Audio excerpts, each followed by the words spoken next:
के सामने LPG gas से भरे टैंकर में धमाका हो गया। हादसे में 8 लोग जिंदा जल गए और 35 लोग झुलस गए। गैस टैंकर को एक ट्रक ने टक्कर मारी थी। इससे टैंकर से गैस का रिसाव हुआ जो 200 मीटर तक फैल गई, जिसने अचानक आग पकड़ ली। जानकारी के अनुसार टैंकर सुबह करीब अजमेर से जयपुर की ओर आ रहा था। सुबह करीब 5:44 पर दिल्ली पब्लिक स्कूल के सामने से वे वापस अजमेर की ओर यू टर्न ले रहा था। इसी दौरान जयपुर से आ रहा ट्रक टैंकर से भिड़ गया। इसके साथ ही पूरा इलाका आग का गोला बन गया। आपको बता दें कि 40 से ज्यादा गाड़ियां आग की चपेट में आ गई। कई लोगों को बाहर निकालने का मौका ही नहीं मिला। टैंकर के पीछे चल रही एक स्लीपर बस को हाईवे किनारे मौजूद पाइप फैक्ट्री जल गई। इसके बाद हाईवे बंद कर दिया गया। धमाके के बाद गैस फैलने से रेस्क्यू में काफी परेशानी आई। हाईवे पर ऐसे कितने ट्रक थे जिनमें कई तरह के सामान रखे हुए थे, जिनमें अगर आग लगती घटना और भयानक हो सकती। जयपुर अजमेर हाईवे पर हुआ हादसा बेहद भयावह था, लेकिन इसकी भयावहता और बढ़ सकती थी, क्योंकि ठीक मेरे पीछे आप ये जो ट्रक देख रहे हैं ये पूरी तरह से जला हुआ है। लेकिन अब इसको काट कर जब देखा गया तो पता लगा इसमें चलता फिरता विस्फोटक सामान यानी कि मैच बॉक्सेस थे। ऐसे में आप अंदाजा लगा सकते हैं कि अगर इस ट्रक में आग लग जाती और आसपास में कितना ज्यादा नुकसान होता, क्योंकि ये पूरा मैच बॉक्स से भरा हुआ ट्रक है। एक तरफ पानी की बौछारें मारकर इसको ठंडा किया जा रहा है, दूसरी तरफ इस ट्रक को काटा गया है क्रेन की मदद से। इसके अलावा ये केमिकल से भरे हुए कंटेनर भी आप देख सकते हैं कि ये केमिकल अगर आग के संपर्क में आए तो कितना नुकसान हो सकता था। दरअसल हादसे के कारण जब एलपीजी बाहर आई तो उसने अपने आप आग पकड़ ली, क्योंकि जब टक्कर लगी तो स्पार्क हुआ था, जिसके सीसीटीवी फुटेज देखकर कोई भी सिहर जाए। हादसा इतना भयानक था कि हाईवे पर मौजूद लोगों ने बताया कि जब सीएनजी टैंकर में ब्लास्ट हुआ तो ऐसा लगा कि जैसे बम धमाका हुआ है। मुख्यमंत्री भंवरलाल शर्मा सहित कई मंत्रियों ने घटनास्थल पर पहुंचकर हादसे के कारणों की जानकारी ली। इसके अलावा चिकित्सा मंत्री गजेंद्र सिंह एसएमएस अस्पताल पहुंचे। सुनिए उन्होंने क्या कहा। हमारा जो बर्न वाला जो ये क्रिटिकल बर्न वाला जो हमारा वार्ड है, ये करीबन इसमें अभी 5 बेड्स बचे हुए हैं। इसके अतिरिक्त हमने 40 बेड का एक और हमने कमरा रेडी कर लिया है। अनुमान ये है कि अधिकांश लोग जिनका ये हादसा में जो ज्यादा गंभीर थे, छोटे मोटे बर्न वाले, तो वो आसपास उन्होंने उपचार करा दिया है। अब संख्या कम आने की हमें इसकी आवश्यकता है। अब आपने देखा सड़क हादसा हुआ तो एक सीख आपको मिलती है सड़क हादसे से। कभी भी हो, मैंने आपको पहले बताया था कि जिस प्रकार के बड़े ट्रक होते हैं, बड़े ट्रक होते हैं, बड़े ट्रक होते हैं, बड़े गन्ने के ट्रक होते हैं, बजरी के ट्रक होते हैं, रेत के ट्रक होते हैं। देखा आपने गन्ने के जाते हैं ना, बड़ी बड़ी बसें होती हैं। उनसे क्या कर रही है आप, क्या करिए जाते समय, स्कूल जाते समय, आते समय या कहीं जाते समय उनसे क्या करिए, दूर रहिए।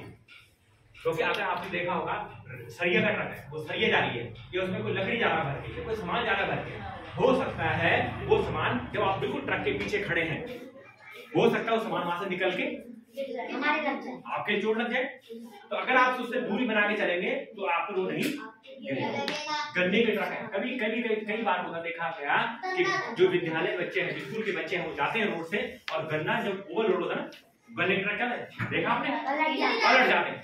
तो कई दुर्घटनाएं हुई है इस देश में कि जिसमें गन्ने के ट्रक में बहुत से लोग आ चुके हैं। और आपको पता है गन्ने के ट्रक के नीचे अगर कोई आएगा, कितना हैवी ट्रक होता है, बच जाएगा वो आदमी? नहीं बचेगा। तो इससे उसके कारण उन ट्रकों से, भारी वाहनों से आपने चलना जरूर है, लेकिन उनसे दूरी बना के रखनी। ऐसी ये सीएनजी ट्रक था जिसमें ट्रक ने टक्कर मारी और जब धमाका हुआ तो वहां 11 लोग वहां मर चुके। तो जब 11 लोग मर चुके तो जो दूर रहा होगा, उससे दूर रहा होगा तो उसको क्षति कम पहुंची होगी, लेकिन जो पास रहे होंगे उनको क्षति ज्यादा पहुंची। तो हमारा मेन उद्देश्य आपको ये बताना है कि देश में प्रतिदिन हम लोग अनभिज्ञ इसलिए हैं क्योंकि हमें ना हम अखबार पढ़ते हैं ना कुछ पढ़ते हैं। जो लोग अखबार पढ़ते होंगे, जो वीडियोस देखते होंगे, आपके मोबाइल है, आप देखिए कि हमारे देश के हालात क्या है, पूरे वर्ल्ड में हालात क्या है, कितनी सड़क दुर्घटनाएं हो रही। और आपको पता है कि सड़क दुर्घटना जब होती है, मैं बार एक चीज समझाई, सड़क दुर्घटना जब होती है बच्चों याद नहीं है, 3 कंडीशन आती है। 3 कंडीशन सुनिए, जब सड़क दुर्घटना में 3 कंडीशन आती है। नंबर 1, जब दुर्घटना होती है तो चोट लगने के बाद हो सकता है वो आदमी अपना ठीक ठाक हो जाए, बच जाए। क्लियर? दूसरी कंडीशन ये होती है कि सड़क दुर्घटना हुई, समझा? पहली कंडीशन कि जब सड़क दुर्घटना हुई, चोट लगी और वो क्या हो जाए, बच जाए। सेकंड कंडीशन ये होती है एक कि आपको एक्सीडेंट आपका हुआ, कुछ भी नहीं हुआ आपको, कोई दिक्कत नहीं, ठीक है, बच जाता है। और थर्ड कंडीशन जो होती है वो खतरनाक होती है। थर्ड कंडीशन बहुत खतरनाक होती है। उसमें क्या होता है कि व्यक्ति मरता है या फिर ऐसी जगह छूट जाता है जिसमें क्या होता है, ना तो वो बचा होता है ना तो मारा होता है। मानता है फर्स्ट कंडीशन अगर हम माने तो अगर हम और डिटेल में जाए तो फर्स्ट कंडीशन में क्या होता है, जैसे आपको सुनिए क्या सुनिए बच्चों, फर्स्ट कंडीशन में क्या होता है कि जैसे नंबर 1 कंडीशन अगर हम मानेंगे तो जैसे आप चोट लगी जो खरोच लगी, नहीं लगी कोई दिक्कत नहीं, बच गया। सेकंड कंडीशन में क्या होगा कि आप जैसे कोई डेथ होगी, किसी की डेथ हो गई, चलो ठीक है। एक थर्ड कंडीशन मान जाए, थर्ड कंडीशन में क्या होगा, मर भी सकता है और बीच में रुक भी सकता है और हो सकता है उस कोमा में चला जाए। तब बड़ी समस्या पैदा होती है बेटा, तब बहुत बड़ी समस्या पैदा होती है। उस कंडीशन में कुछ नहीं हो सकता, ठीक है ना, उस कंडीशन में कुछ नहीं होता। बहुत कई साल तक लोग बेड पर पड़े रहते हैं और पढ़ने के बाद भी वो कई सालों बाद मरते हैं और पूरा घर तबाह हो जाता है, पैसे पूसे सब क्या हो जाते हैं, खर्च खत्म हो जाते हैं और कंगाल हो जाता है आदमी।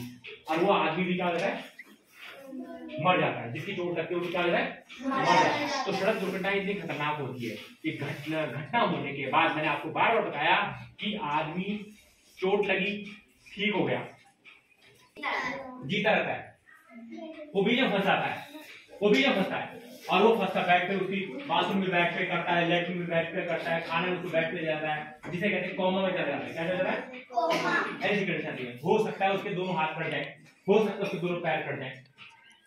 भाई दोनों अगर सड़क दुर्घटना हुई, उसके दोनों पैर कटे, दोनों हाथ कटे, चारों चीज कट गई तो क्या हो गया, अब वो उसका रहना ठीक है संसार में, बताइए रहना ठीक है।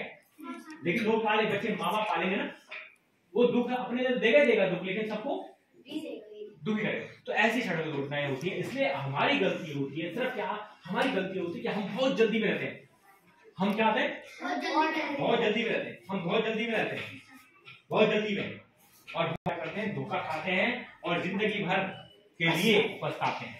इसलिए बेटा मैं आज से बहुत बार बार कहता हूं कि आपने ये कार्य करना है, किसी को भी रोड पर हाथ नहीं देना है, जाने जिसको आप पहचानते नहीं उसको हाथ मत दीजिए। नंबर 2 सुनिए, नंबर 2 आप 10 मिनट पहले चलिए, कोई दिक्कत नहीं, घर के लिए ऐसा नहीं कि हमें जल्दी जाना है, ये नहीं मत करिए बेटा। और सुन लो, जो बच्चे हैं तुम्हारे घर में स्कूटी है, गाड़ियां हैं, उनको मत चलाओ, अभी आपकी उम्र गाड़ी चलाने की नहीं है, ये आपने करना है, ठीक हो गया, समझिए, क्या देखिए, ओवरलोड गाड़ी में नहीं बैठना है, टेम्पो में आप बैठते हैं, ये नहीं कि आप टेम्पो के बगल वाले ड्राइवर के बगल में बैठ, मुझे भी ले जा रहा हूँ अंकल, मुझे भी ले जा रहा हूँ अंकल, मुझे भी ले करते ना, ये नहीं करना बेटा, ऐसा नहीं करना, ये चीजें नहीं करनी, ठीक हो गया, सुन रहे, बिना हेलमेट का नहीं जाना है। अपने मम्मी पापा को कहना है कि आप हेलमेट पहनो तभी आप जाएंगे, क्योंकि आपके मम्मी पापा को अगर कोई घटना घट जाएगी ना तो समझो आपका भविष्य खराब हो जाएगा, ठीक है ना, ये हमने आपको बताया, ठीक, तो धन्यवाद।